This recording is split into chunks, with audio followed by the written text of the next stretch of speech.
રીત વાવ્યો, આંબો માતા જસોદાએ સીંચ્યો રે, આંબો મોર્યો રે.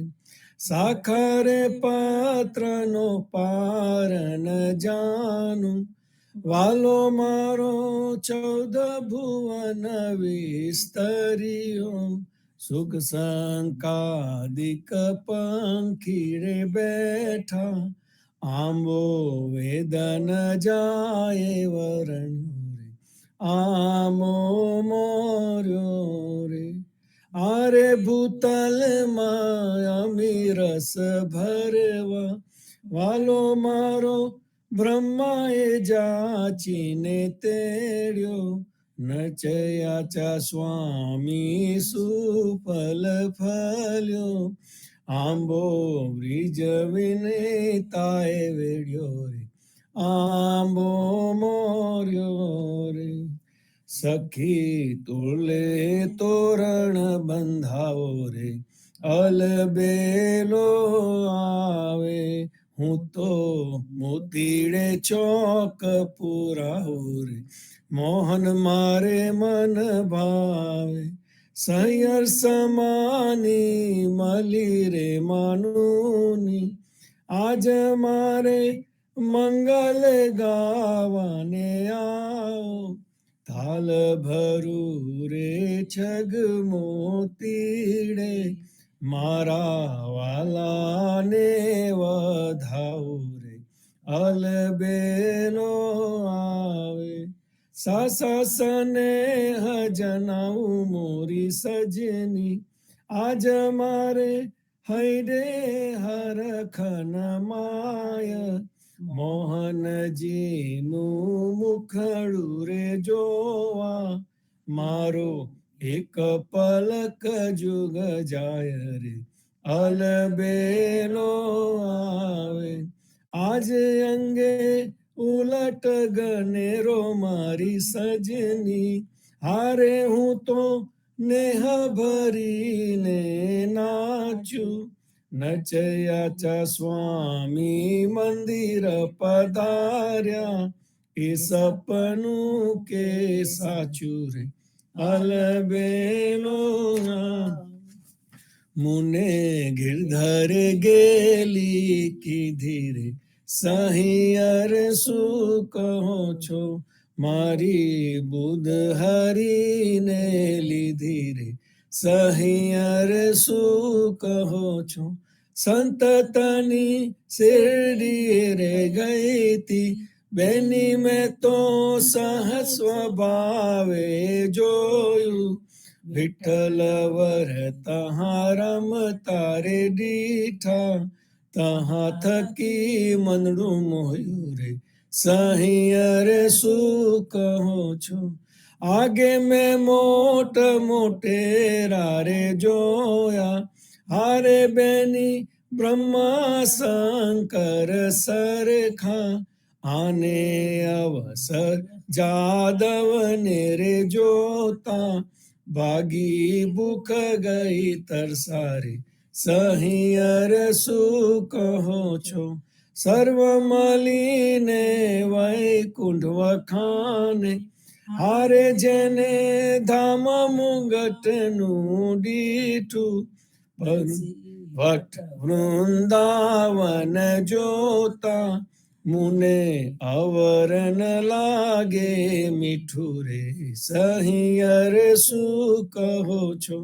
પરબ્રહ્મ પરમ ધામનો રે સ્વામી, હારેનું નિર્ગુણ નામ દ્રદ ગહીએ. કહે નાનો એ તો ત્રિભુવન તારણ, સુમરતા કેમ રહીએ રે, સહિયર શું કહો છો. બલિહારી રે નાથ મુને મુકેશમાં, તારા ચરણ થકી અલગો.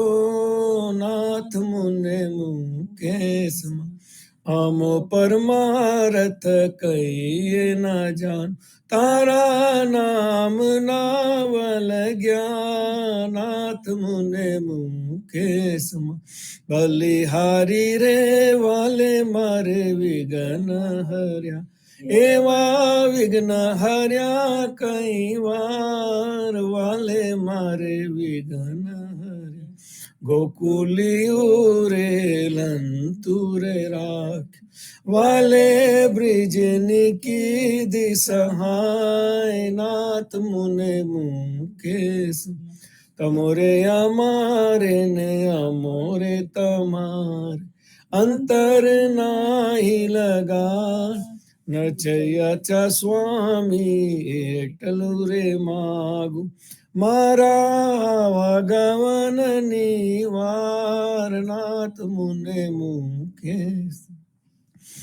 બલિહારી રે જે નર ઝીલ્યાર, આવા હરિરસ કીર્તન માય જે નર ઝીલ્યાર, પરલોકે પાલવના સોહા, તે તો જીવન મુગત કહેવાય જે નર ઝીલ્યાર. બલિહારી રે ભવ જલ નિધિ તરવા, બીજા નથી રે અવર ઉપાય, ભવ જલ નિધિ તરવા. કેશવ કીર્તન કરો રે નિરંતર, તમે લજા છાડીને ગાઓ જે નર ઝીલ્યાર.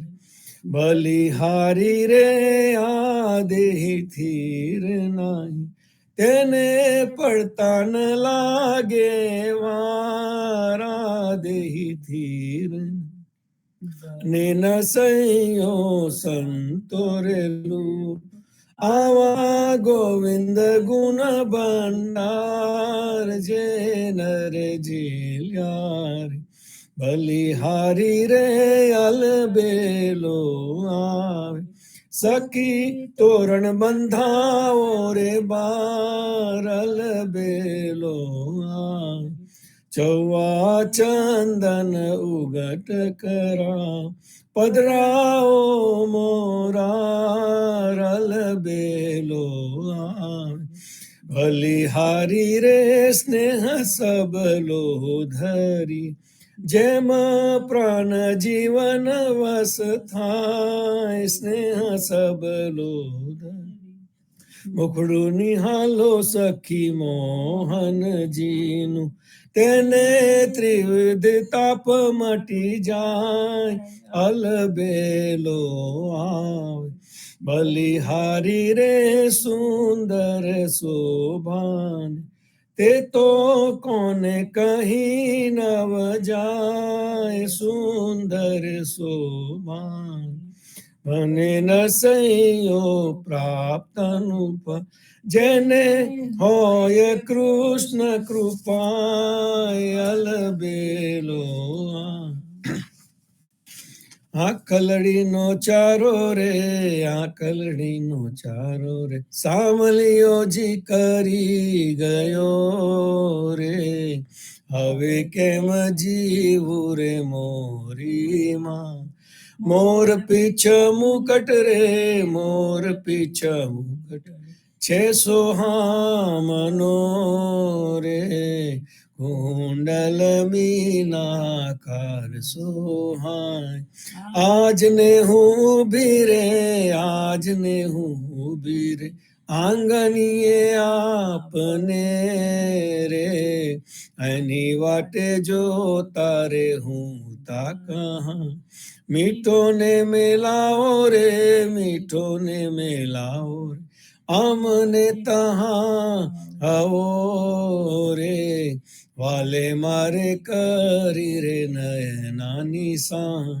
વેન વાહીને રે, વેન વાહીને રે, વનમાં તેડિયા રે, હાજી અમે મૂક્યા રે ઘરના કામ.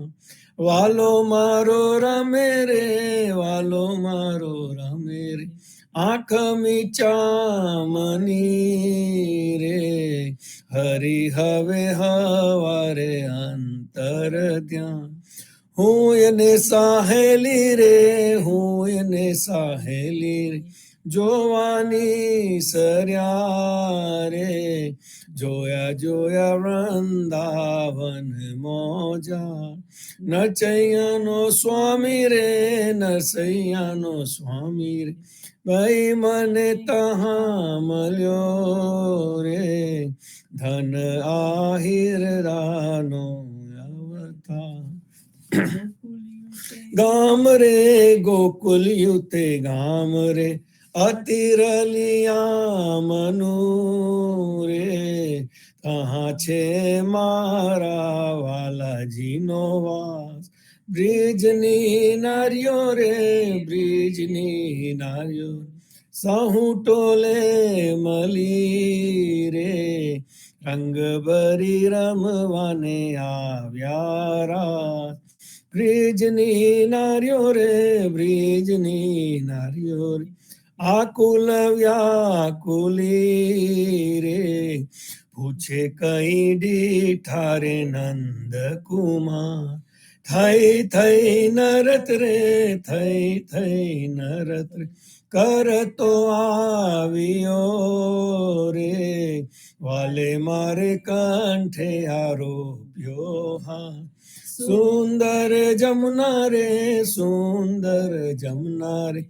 જીને કાંઠડે રે ઉગિયો શરદ પૂનમ રાસ મંડલ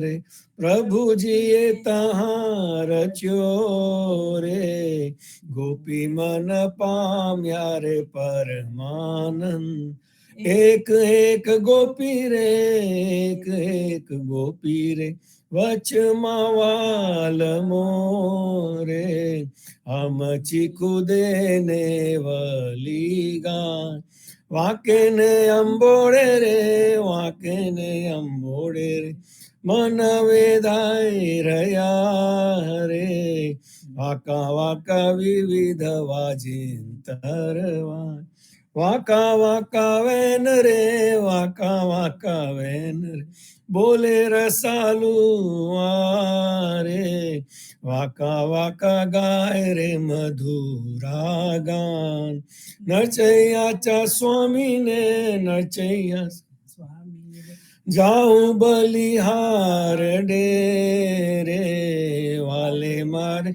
આપ્યા રે સુખડા નિધાન વાલે મારે આપ્યા રે સુખડા નિધાન રામ કહો પંજર કે સુવા રામ કહો રે પંજર કે સુવા હજુ લગી ખબર પડત નહીં અંધા ધંધો કરત સકલ જગમુઆ રામ કહો પંજર કે સુવા ઘડી રે સુથારે કટેરો કીનો હજુ લગી સાજ નિશ્ચલ નહીં હુઆ અંતકાલ રિપુ હોત મંજારી હરી ચલ્યો જૈસે જુઆરી જુઆ રામ કહો પંજર કે સુઆ આશા મેટ પાંચ પનહારી ખૂટત નાહી કરમ જલ કુઆ કહે કબીર જેને હરી રસ ચાખ્યો વાહી કે મુખ અમૃત રસ ચુઆ રામ કહો પંજર કે સુઆ तुम ही गोपाल मोसे बहुत करी तुम ही दयाल मोसे बहुत करी सुमरन को नर देही दीनी मो पापी ते कछु न सर्यो तुम ही गोपाल मोसे बहुत करी गर्भवास यति त्रास उधे मुख तहान मोरी सुध बिसरी जठराय अग्नि में राखी लीनो, कंचन सी मोहि देहि करी, तुम ही गोपाल मोसे बहुत करी।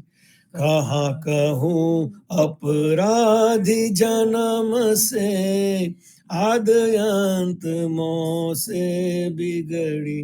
तुलसी पतित नाथ तमो पावन, पाने की अब लाज पड़ी। तुम ही गोपाल मोसे बहुत, राम नाम मोसे क्यों बिसरे, राम नाम मोसे क्यों बिसरे।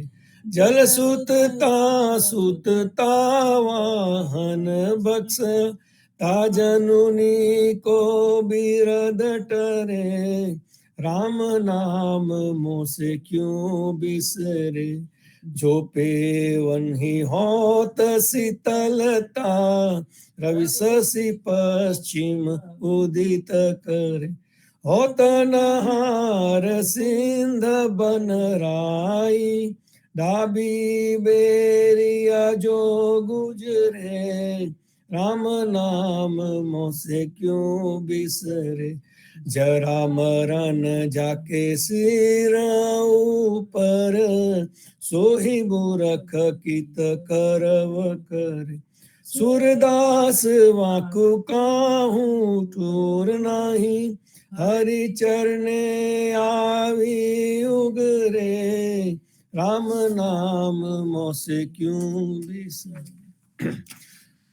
तुम मेरी प्रभुता बहुत करी, तुम मेरी प्रभुता बहुत करी। महापतित आयो शरणागत, नीच दसाल ही ऊंच धरी। तुम मेरी प्रभुता बहुत करी, जन्म मरण संताप आपदा, तुम पर सत मेरी सबे हरि। अष्ट सिद्धि नवनिधि मुगति, कर जोड़ी रही द्वार खड़ी। तुम मेरी प्रभुता बहुत करी, तीन लोक और भुवन चतुर्दश, वेद पुराण सही जो करी। सूरदास प्रभु अपने भक्तन को, देता परम सुख घड़ी रे घड़ी। तुम मेरी प्रभुता बहुत करी। मंगल आरती की जय भोर, मंगल आरती की जय भोर।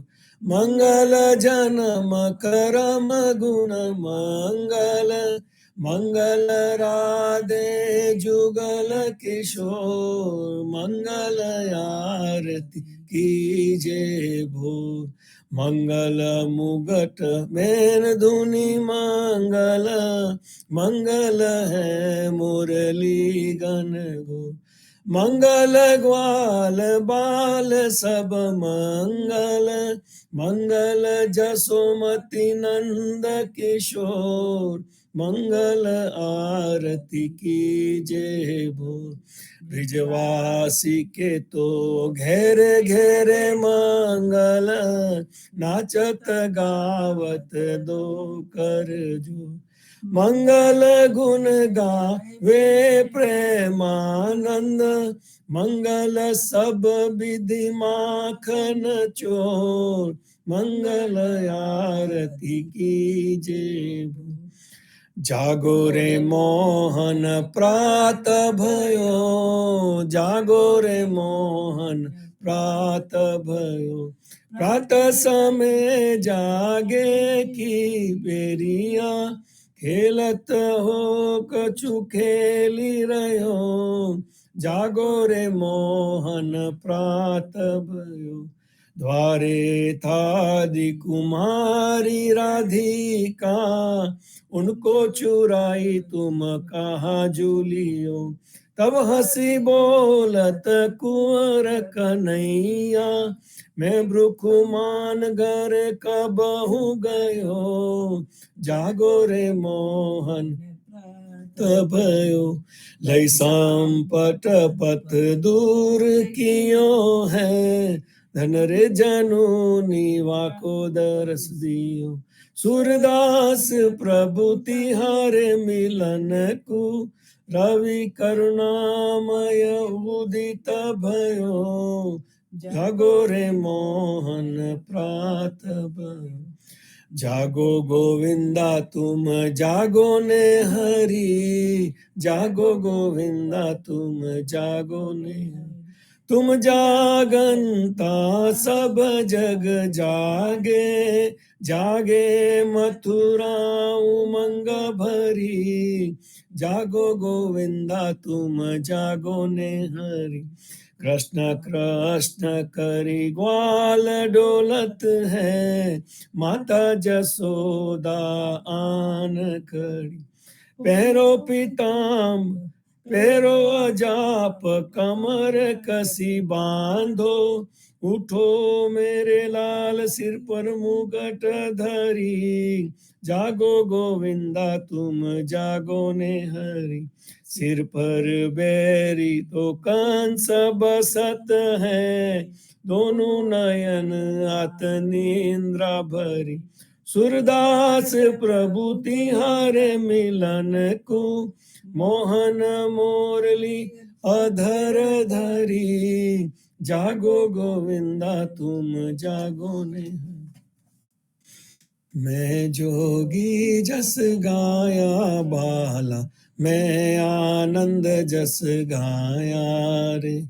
अलख अलख करता योगी ब्रिज मंडल में आया रे।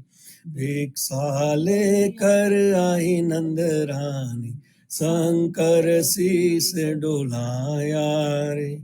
नगन देख कर गए मंदिर में, लेकर अंबर उठाया रे।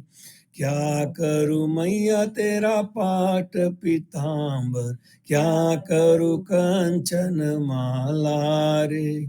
मुख दिखलाओ तेरा बालक जी का, गुरु जी मोहि बताया रे। दो कर जोड़ी कहे नंद रानी, सुन हो शंकर राया रे। बालक नहीं दिखलाऊं दिगंबर, बालक जात दराया रे। जाकी दृष्टि सकल घट व्यापी, सो क्यों जाय डराया रे। मेरा स्वामी अंतर्यामी, तुम कित भुवन छुपाया रे। बाल कृष्ण ले आई नंद रानी, शंकर शीस नमाया रे। चरण धोई चरणामृत लीना, सिंगी नाद बजाया रे। सुफल फलो मैया बालक तेरा, देखी शंकर सुख पाया रे। धन्य जसोदा धन्य नंद जी, कहत कबीर पद पाया रे। मैं जोगी जस गाया बाला, मैं आनंद जस गाया। प्रातः समय रघुवीर जगावे, कौसल्या महतारी। उठो लाल जी भोर भयो है, सुर नर मुनि हितकारी।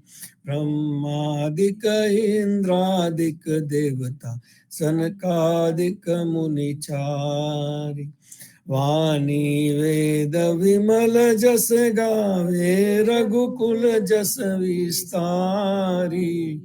बंदी जन ग्रांधव गुण गा, नाचच दे ताल। सेना सहित शिव द्वारे थाड़े होत कुतूहल भारी। भरत शत्रुघ्न चरम छत्रली जनक सुता लिए जाय। मेवा पान लिए कर लक्ष्मण भर कंचन की थारी। सुन प्रिय वचन उठे रघुनंदन नयन न पलक समारी। चितवत अभय किए है चराचर मुदित भय नर नारी। करिय स्नान दान नुपदीन लेकर तिलक समारी। जब जयकार करत जन माधो तन मन धन बलिहारी। प्रात समय रघुवीर जगावे कौसल्या महतारी। आरती श्री जगन्नाथ मंगला करी परसत चरणाविंद आपदाहरी। गणन गणन गंत बाजे बैन बंसरी बाजत मृदंग ताल नाद खंज। दीपक ज्योत जगमगे श्री कंचनापुरी भांति अगर तेल पावक जाए। इंद्र दमन सिंधु गाजे रोहिणी खड़ा मार्कंड सेत गंगा आनंद भर। एक नाम तीन लोक चौदह भुवन संचराचरी। रोम रोम रंकार काहे सुधरी। गरुड़ स्तंभ सिंध पौर जातरा भरी। हीरा मानेक मोती पन्ना जोत की गई। रतन सिंहासन आप बिराजे वैत की छड़ी। छप्पन भोग नीत लागे होत हरि। सुर नर मुनि द्वारे थाड़े ब्रह्मा वेद औचरी। धन्य धन्य राधो श्री आज की। श्री राम मंत्र आरती कीजे। शंकर शंखादिकाद एहि रंग बीज। हृदय ताल विमल बोध पंच बात जारी। तन मन निज पर हरो तो आए वे वारी। अखंड ज्योत विमल मोद बहे दिन राती। आरती रघुनाथ जी की कीजे पर भारी। कहत कबीर समझ धीर ऐसे ललाए। चरण टेक रघुनाथ जाके निर्भेष दुपाए। श्री राम मंत्र आरती।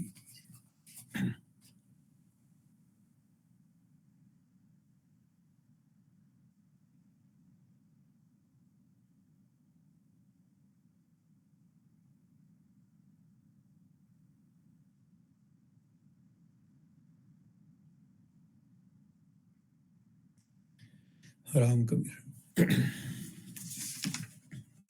कृष्ण जी कहता उठो रे प्राणी। कृष्ण जी ना नाम विना मिथ्या रे वाणी। प्रभाते उठीने लीजे कृष्ण जी नु नाम। कृष्ण जी ये वास्युरुडु गोकुलियो गाम। कृष्ण जी मातारे हमारे कृष्ण जी तार। सगाने सहोदर मारे कृष्ण जी भ्रात। कृष्ण जी मामो मार्यो मासी संहारी। पोताना जानीने हरिये मुक्ति आपी। कृष्ण जी ये अजामिल तार्यो महाहुतो पापी। एक कौलिये कौस्तुक कीधु तेने अचल पदवी आपी। कृष्ण जी ये गुण का तारी अहल्या उद्धारी। कृष्ण जी ना नाम ऊपर जाऊं बलिहारी। दासलड़ा बन रे हरिनी भगति जानी। मैं तान सैयाना स्वामिनी बोलो अमृत वाणी। जीवन जी महाराज मागो शरणु तमारु। शरणु तमारु राम शरणु तमारु। जीवन જીવનજી મહારાજ માગું શરણું તમારું. કૃષ્ણદાસને ભક્તિ આપી સર્વ ભક્તોની કષ્ટી કાપી, બોજા ગુજરનો ઉદ્ધાર કીધો કેશવદાસ સરને લીધો. ગુરુ સંગાતે યાત્રા વિશે મારવાડને ઉગાડ્યો, કૃષ્ણ કેશવને નિમિત્ત કરી કાઢો સુરત તાર્યો. પદ્મનાભ જ્ઞાનીજી દાદા સુખદેવજી ગોપાલા, જીવનજી કૃપા કરીને ઉગાડ્યા સહુબાળ. રામ કબીરની દળ નૌકામાં જીવનજી બેસાડે, કૃપા કરીને કબીર કૃપા ભવસાગર ઉતારે. જીવનજીના બાલ ગોપાલો રામ કબીર ઉચ્ચારો, ભવસાગરથી તરવાનો આ સુંદર છે બહુ આ. અનન્ય ભક્તિ નામ નિષ્ઠાને સત્સંગતને ધારો, અવિશ્વાસ દૂષિત ભોજન સલીલ સંગને ટાળો. નિશંક હોઈને ભજન કરો તો નામ પડે તત્કાળ, મુજ પાપીને શરણે લીધો એવા દીન દયાળ. સદગુરુ જીવન છો નિજના, જીવન કૃષ્ણ જીવન રામ. સદગુરુ જીવન છો નિજના, જીવન કબીર જીવન રામ. હર મા બાપ પર કૃપા કરી કાનમ પાલવગાર. જીવનજી મહારાજ માગું શરણું તમારું, શરણું તમારું રામ શરણું તમારું. જીવનજી મહારાજ માગું શરણું તમારું. સર્વે સંતો ભક્તોને પ્રભાતના રામ કબીર, ઇન્ડિયામાં સંધ્યાના રામ કબીર. રામ કબીર સર્વ સંતો ભક્તોને પ્રભાતના રામ કબીર, ભારતમાં સંધ્યાના રામ કબીર.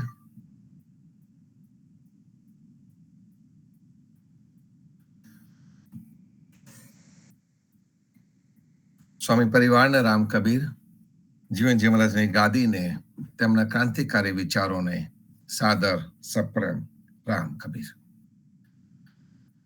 સંતો આપણે અત્યારજીના કીર્તન જોઈ રહ્યા છે. ગયા વખતે એટલે કે મંગળવારે આપણે વડુદોડ નું સમાપન કર્યું. દોડ 3 છે અત્યારજીના કીર્તનોમાં: પૃથ્વી દોડ, વડુ દોડ અને જે આજે આપણે શરૂ કરવા જઈ રહ્યા છે તે પદમ દોડ. દોડ આપણે સર્વે હવે જાણી ગયા છે કે દોડ ભગવાનના ગુણગાન ગાવા માટે, વખાણ કરવા માટે, એની અંદર ભક્તિમય થવા માટે એની રચના કરવામાં આવે છે. અને ગુણગાન હર પળ ગાવા જોઈએ.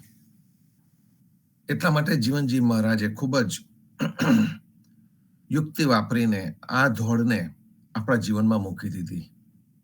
પૃથ્વી દોડ આપણને બધાને ખબર છે કે પૃથ્વી દોડની આદ આપણે ભોજન સમયે પણ ગાઈએ છીએ, લગ્ન સમયે પણ ગાવામાં આવે છે, અને એમાંનું વિઘ્નહરણ એ આપણે અંતિમ સમયે પણ એનું ગાન કરતા હોઈએ છીએ.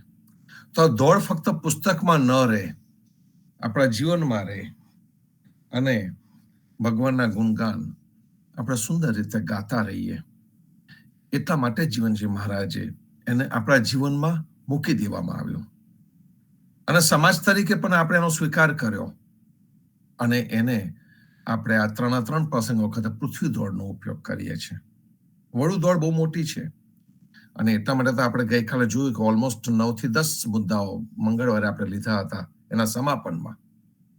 અને થ્રુ આઉટ જ્યારે પણ આપણે એનું વિશ્લેષણ કરતા હતા ત્યારે દરેક મુદ્દાની ડિટેલમાં આપણે છનાવટ કરેલી. વડુ દોડ મોટી છે. એની સામે આ પદમ દોડ જે શરૂ થઈ રહી છે તે એકદમ નાનામાં નાની છે. એમાં 2 જ આદ છે, એકદમ નાની. પણ પદમ દોડ અધ્યરુજીને પોતીકી લાગે છે, પોતાની લાગે છે. એનું કારણ છે કે પદમ દોડમાં એ પોતે પણ સમાયેલા છે, છુપાઈ ગયેલા છે, આપણને દેખાતા નથી. એનું કારણ છે કે પદમ દોડની અંદર એમણે જેને પોતાના ગુરુ માન્યા છે, પોતાના ભગવાન માન્યા છે, એ પદ્મનાભ ભગવાનના ગુણગાન ગાવાના છે. અને ભલે એમના ગુણગાન એ અવતાર રૂપે ગાય છે, પણ એ એમની સામે એક જીવંત વ્યક્તિના રૂપે ઉભેલા છે. કાર્ય કરનારના રૂપે આવેલા ભગવાન એમની સમક્ષ છે. અને જ્યારે ભગવાન એમની સમક્ષ છે અને એમનું કાર્ય એમને જોયું છે, એ કાર્યમાં એ પોતે સહભાગી થયા છે અને એમને જે અનુભૂતિ થઈ છે એ અનુભૂતિ આપણને અહીંયા વર્ણન કરવામાં આવે છે.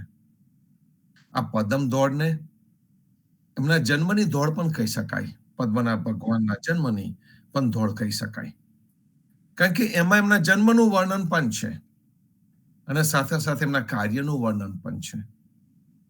એમનો જન્મ કીધ થયો, કોને ત્યાં થયો, કેમ થયો, એ દરેક વસ્તુ આપણને પદમ દોડમાં કહેવામાં આવે છે.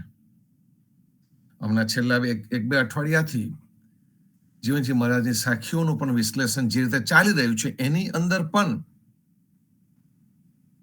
પદ્મનાભની ઘણી બધી વાતો આપણે જોઈ. દરેક સંતો અહીંયા જ્યારે આવીને સંગત કરતા હોય છે, સત્સંગ કરતા હોય છે, ત્યારે કંઈક ને કંઈક અવનવું આપણા પોતાના સાહિત્યમાંથી આવતું હોય છે.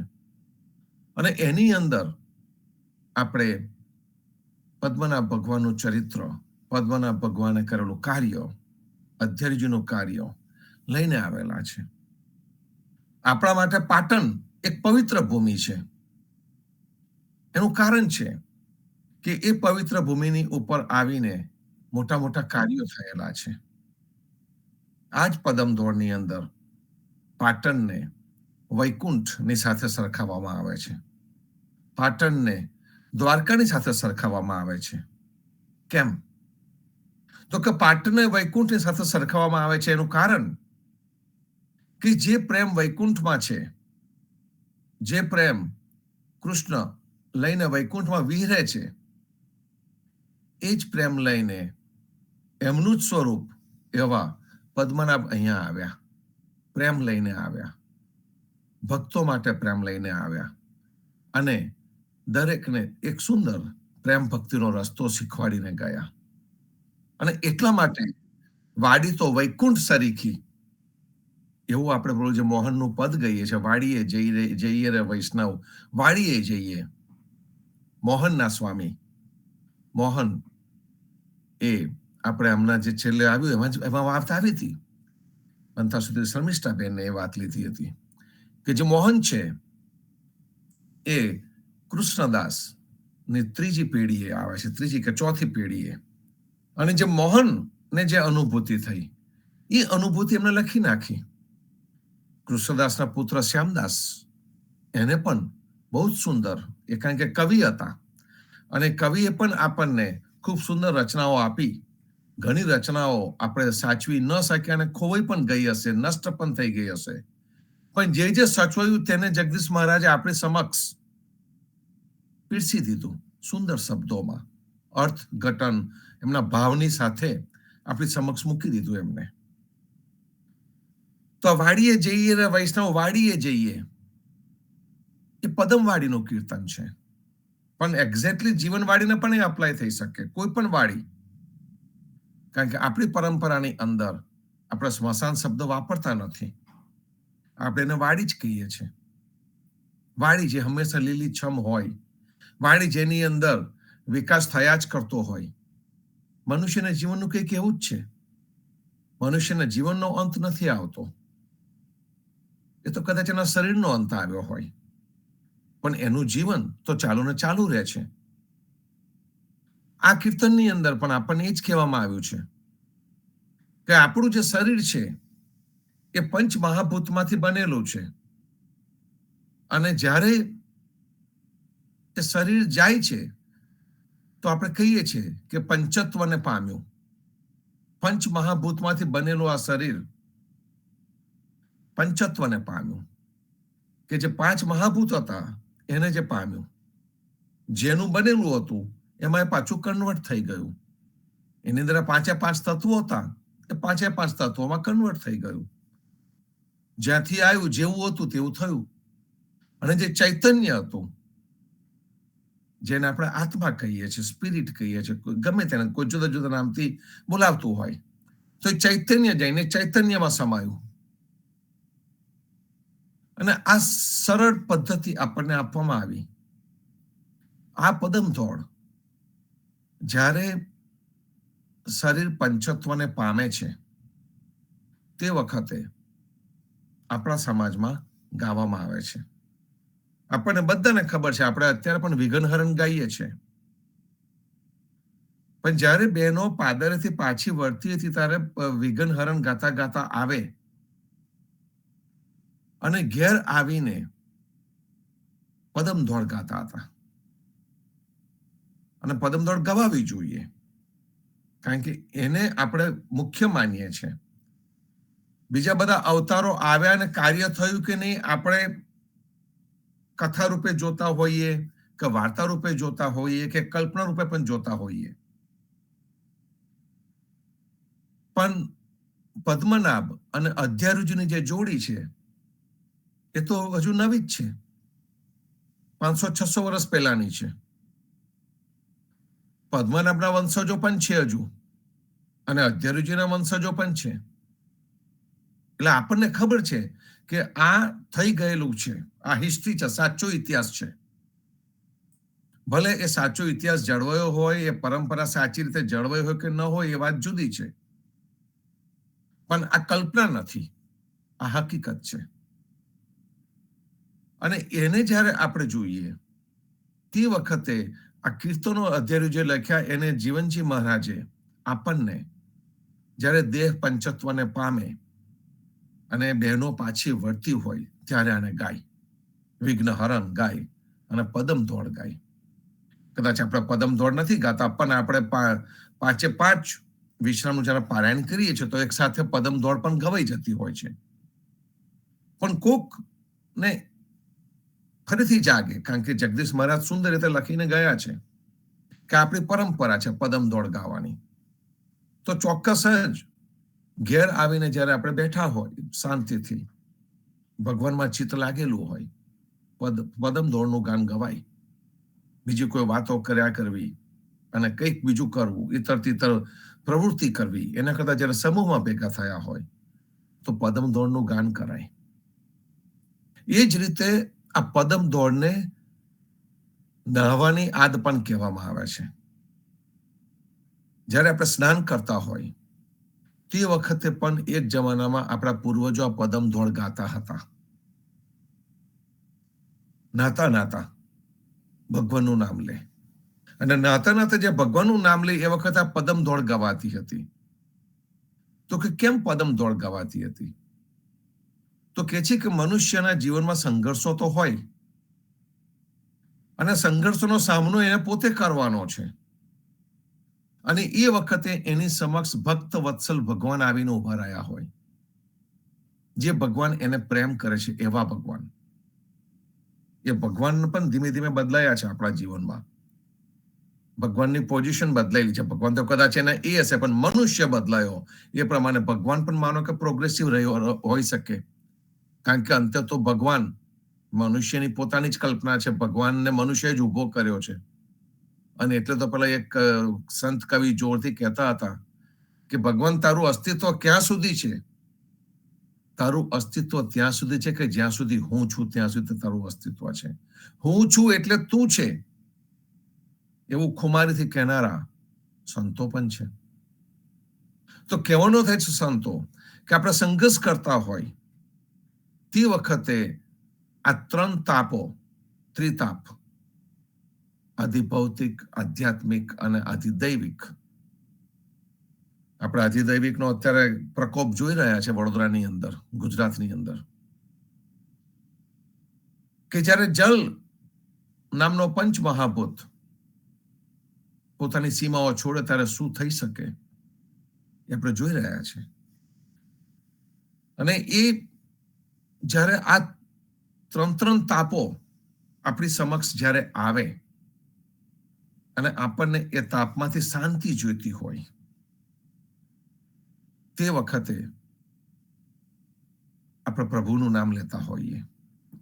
એટલે 3 તાપોના નિવારણ માટે જે દોડ ગાવામાં આવે એનું આપણે સ્નાન કરીએ, કારણ કે 3 દોડ, આ જે દોડ છે એ ભક્તિરૂપી સ્નાન છે. એટલે ભક્તિરૂપી સ્નાન આપણે કરીએ ત્યારે આપણા 3 તાપોનું નિવારણ થાય છે. એ જ કન્સેપ્ટને આગળ લઈ જઈને નહાતી વખતે આ આદ ગવાતી હતી કે જે ભક્તિરૂપી સ્નાન અમારું મન કરી રહ્યું છે, એવું જ કંઈક આ શરીર પણ આ જલરૂપી સ્નાન કરી રહ્યું છે. એટલે એને નહાવાની આદ પણ કહેવામાં આવે છે.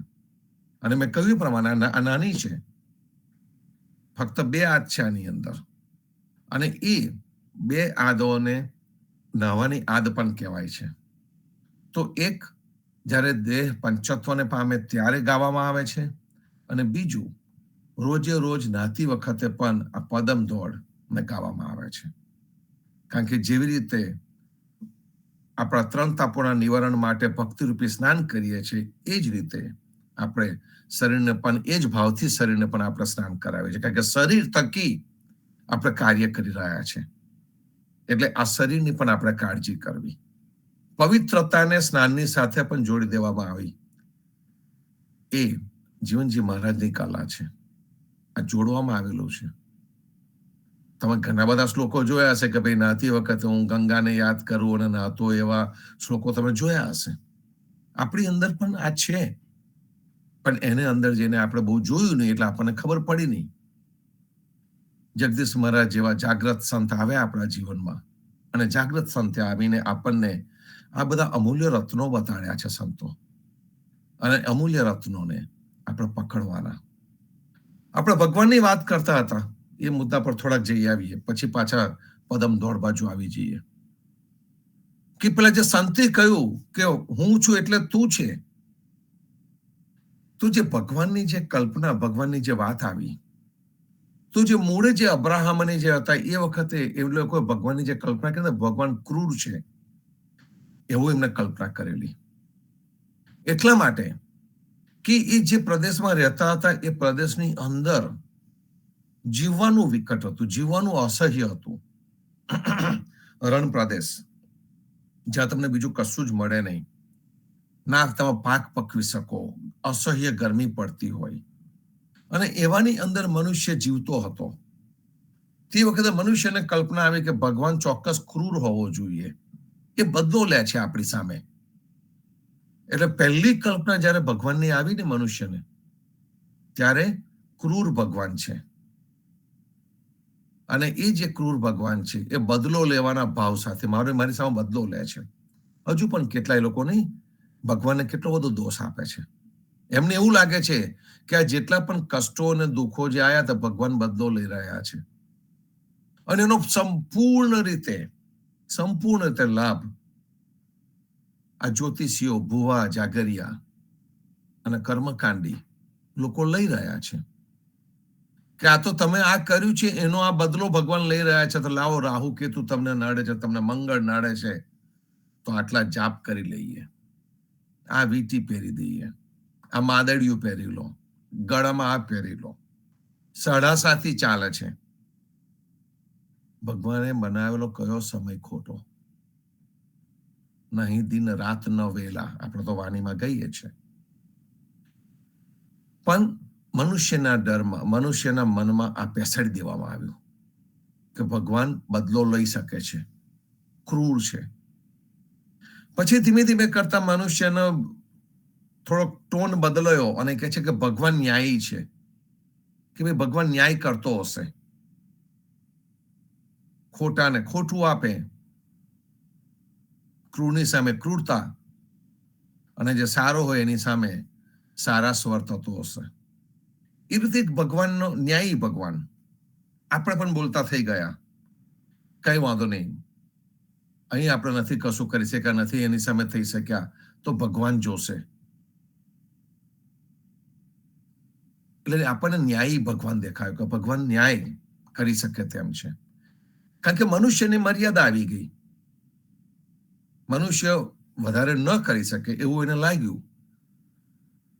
જ્યારે કોર્ટમાં ગયો, કુટુંબમાં ન્યાય ના મળ્યો, કોર્ટમાં ન્યાય ના મળ્યો, એને કોઈ જગ્યાએ ન્યાય ન મળ્યો, અને છતાં પણ એને મનમાં ને મનમાં અજંપો રહ્યો, તો એને સમાધાન શોધી કાઢ્યું કે તને ઉપરવાળો જોશે, ત્યાં તો ન્યાય થશે તારો.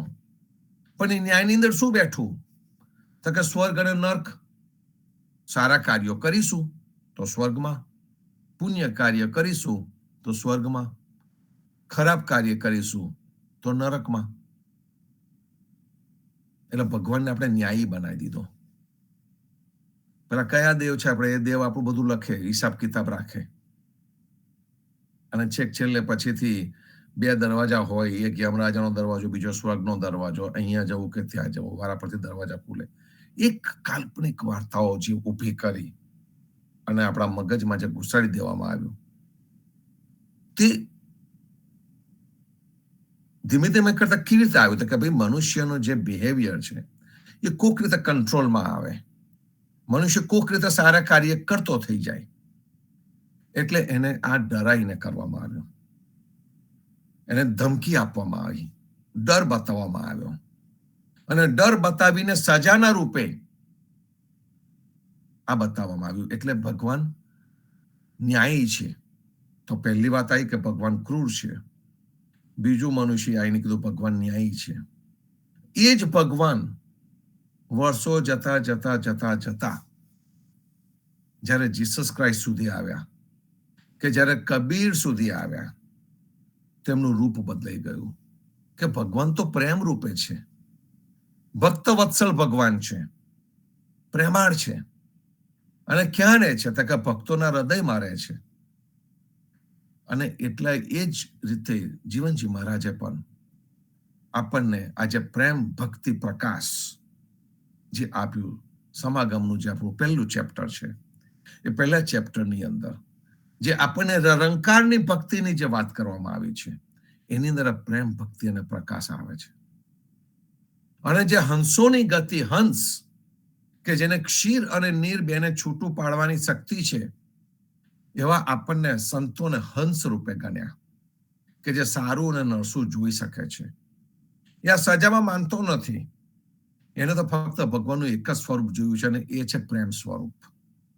અને જે ભગવાનનું જે પ્રેમ સ્વરૂપ જોયું છે, એ પ્રેમ સ્વરૂપને લઈને સંત પરંપરા ચાલે છે. અને એ પરંપરાની અંદર જે ભગવાન પ્રેમ રૂપે આપણા જીવનમાં રહે છે, એની વાત કરવામાં આવી છે. આ પ્રેમ રૂપે આવેલો ભગવાન કોઈ દિવસ આપણને સજા આપે ખરો? એટલું તો જીવનજી મહારાજે ઉન દેશ કંગમાં કહ્યું, હમ આયે ઉન દેશ સે જાયેંગે ઉન દેશ, જાયેંગે ઉન દેશ. This is a determination.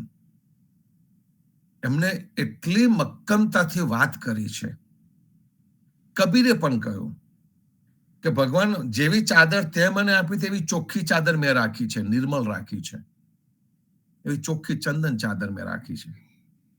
આ સંત પરંપરા જેવા ભગવાન શુદ્ધ છે, જે પણ ભગવાનની ક્વોલિટીઝ છે, એ જ ક્વોલિટીઝ, એ જ ગુણ લઈને પોતાનું જીવન જીવે છે.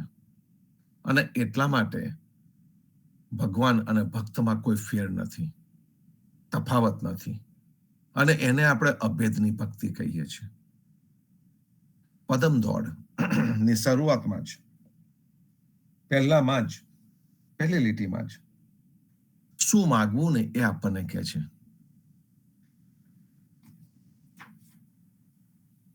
શ્રીય ગુરુ સ્વામીજી તમો પાયે લાગુ, એ પહેલા પદ્મનાભને પગે લાગે છે. કારણ કે આ પદમ દોડ આપણે જોયું એ પ્રમાણે કે પદમ દોડ અધ્યારુજીની પોતાની છે, એ પોતાના આરાધ્ય છે પદ્મનાભ ભગવાન, એમને પગે લાગે છે અને કહે છે હરિહરિ માગું, એ સંત મતિ નિર્મલીએ. સૌથી પહેલા ચરણમાં જ, પહેલી જ આદમાં એ શું માગે છે? નિર્મલ ગતિ માગે છે, સંતોની ગતિ માગે છે. અને સંતોની ગતિ માગીને એ કહે છે કે ભાઈ મારે શું જોઈએ છે તમારી પાસેથી. ખૂબ ખૂબ મોટો ભાવ છે આ. વિનંતી કરે છે, પગે લાગીને વિનંતી કરે છે કે મને સંતોના જેવી નિર્મલ બુદ્ધિ આપો. નિર્મલ બુદ્ધિ. અને જે નિર્મળ બુદ્ધિ માગી એટલે એની સાથે બધું જ આવી જાય. એકની અંદર બધું આવે. હાથીના પગલા જેવું છે કે જેની બુદ્ધિ નિર્મળ થઈ જાય, જેની બુદ્ધિની અંદર ભગવાન બેસી જાય, એને આપણે સદબુદ્ધિ કહીએ. સત્ય તરફ જવાની બુદ્ધિ પણ એને કહી શકાય. ઘણા એને સદબુદ્ધિ કહે છે, કેટલાક સદબુદ્ધિ કહે છે. પણ એ જે બુદ્ધિ છે એ બુદ્ધિ તમને ઠેઠ સુધી પહોંચાડે. સૌથી પહેલી આદમાં પહેલી જ પંક્તિની અંદર અધ્યરુજી એમને પગે લાગીને વિનંતી કરે છે કે મારે આ વસ્તુ જોઈએ છે. અત્યારે તમે ચર્ચમાં જાઓ તો તમને પેલું વિશ કરવા કે કેન્ડલ સળગાવો અને વિશ કરો. અને એ જ પરંપરા ચર્ચમાંથી આપણા બર્થડેમાં આવી ગઈ અને આપણે બહુ પ્રેમથી સ્વીકારી લીધી. મીણબત્તી સળગાવીએ, ફૂંક મારીએ અને હેપી બર્થડે ગાવાની. વિશ કરો પહેલા. દરેક વસ્તુની અંદર મનુષ્યની માગણી. તો એ જે વિશ કરવી છે, તો જે માગણી કરવી છે, જે ઈચ્છા વ્યક્ત કરવી છે, તો કઈ કરી શકાય? તે અધ્યરીજોએ આપણને બતાડ્યું કે મને સંતના જેવી નિર્મલ બુદ્ધિ આપો. પ્રથમ લીટીમાં જ. પણ તમે જુઓ કે પરંપરા ક્યાંથી ક્યાં કેવી પકડીને આવતી હોય છે અને આવતા આવતા ક્યાં સુધી કેવી લીસી લસટ થઈ જાય છે. આ વિશ કરવાની વાત છે, ઈચ્છા વ્યક્ત કરવાની વાત છે. તો સંતોની પાસેથી આપણે આ શીખી શકીએ. પાટણને વૈકુંઠ સાથે સરખાઈ. જે બીજી લીટી જે છે એ બીજી લીટીમાં જ આવે છે. પાટણને સ્થૂળ ભૂમિને કેવી રીતે સરખાવી? તો કે નિર્મલી નગરી દ્વારકા પાટણ. પાટણ દ્વારકાની સાથે સરખામણી કરી. અને હરિહરિ વૈકુંઠનાથ જહાં અવતાર્યા એ. આપણે પહેલી લીટી પર જ છે અને એની પહેલી બે જ પકડી છે અત્યારે. પણ એની અંદર એક મુખ્ય તત્વ છે. શરૂઆતમાં છે ને એ જ સરસ તત્વ હોય અને પછી ઊંડાણમાં જાય. તો પહેલીમાં માગ્યા ગુણ માગ્યો, સંતની નિર્મલ બુદ્ધિ માગી. અને બીજીમાં જે પાટણ ભૂમિ છે એ ભૂમિને દ્વારકાની સાથે કમ્પેર કરી, વૈકુંઠની સાથે કમ્પેર કરી, કારણ કે એ પ્રેમ લઈને પદ્મનાભ આવ્યા. દ્વારકાની સાથે કમ્પેર કરી એનું કારણ છે કે મહાભારત કાળમાં દ્વારકામાં રહીને આ દ્વારકાધીશે ધર્મ સંસ્થાપનાના કાર્યો કર્યા છે. ત્યાં રહીને એમને પાંડવોને ગાઈડ કર્યા હતા, પોતાના જનોને પણ એમને ગાઈડ કર્યા અને એક ધર્મની સ્થાપના કરી દ્વારકામાં રહીને. એ જ રીતે પાટણમાં પદ્મનાભે આવીને એ જગ્યા ઉપર જેટલા પણ યોગ્યો, જોગ્યો, તાંત્રિકો, માંત્રિકો, જે પ્રકારની એ વખતની તામસિક ભક્તિ ચાલતી હતી, એ તામસિક ભક્તિને દૂર કરીને શુદ્ધ ભક્તિની સ્થાપના કરી. એ પાટણમાં કરવામાં આવ્યું. પદ્મનાભ અધ્યરુજની જોડીએ આ કાર્ય કર્યું. અને પદ્મનાભ અધ્યરુજની જોડીને કૃષ્ણ અને સુદામાની જોડી પણ કહેવામાં આવે છે. એના વિશે પાછા ફરીથી વાત કરીશું. 8નો ટકોરો થયો એટલે આપણે સત્સંગને વિરામ આપીશું. સંતો પણ પદમ દોડ ના જન્મની દોડ છે, એ કીર્તન છે. આપણા સમાજમાં પંચત્વ પામે ત્યારે ગાવામાં આવે છે, નહાતી વખતે પણ ગાવામાં આવે છે. એનું ખૂબ સુંદર મહત્વ છે. સંતો સમજતા રહીશું. આવતા રહેજો, જોડાતા રહેજો. સાંજે સંધ્યા આરતીમાં, આવતીકાલે ફરીથી પ્રભાત્યામાં. સર્વે સંતો ભક્તો અને પ્રભાતના રામ કબીર, ભારતમાં સંધ્યાના રામ કબીર, સ્વામી પરિવારને રામ કબીર, જીવનજી મહારાજની ગાદીને, તેમના ક્રાંતિકારી વિચારોને સાદર સપ્રેમ રામ કબીર. સર્વે સંતોને ભારતના પ્રેમ ભર્યા રામ રામ કબીર,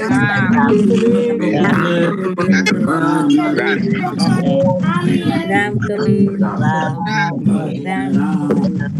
રામ રામ કબીર રામ કબીર રામ રામ કબીર રામ કબીર રામ રામ કબીર